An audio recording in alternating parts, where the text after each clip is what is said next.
అది ఒక చిన్న గ్రామం. అక్కడ విద్యుత్ సౌకర్యం కూడా లేదు. ఆ గ్రామానికి సర్వే చేయడానికి ఒక ఇంజనీర్ వచ్చి తన పని పూర్తి చేసుకొని రాత్రికి గ్రామ పెద్ద ఇంటికి వెళ్ళాడు.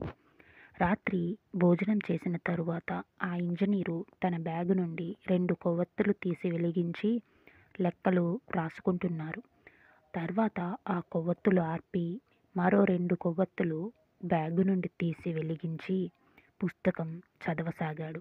అది గమనిస్తున్న గ్రామ పెద్ద, అయ్యా, ముందు వెలిగించిన కొవ్వొత్తులను ఎందుకు ఆర్పటం? ఆ వెలుగులోనే పుస్తకం కూడా చదవచ్చు కదా!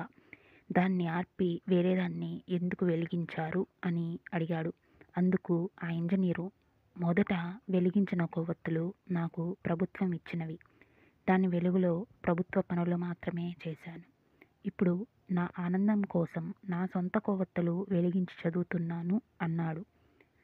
ప్రభుత్వ సొమ్ము కాజేయాలని చూసేవారే ఎక్కువగా ఉంటారు.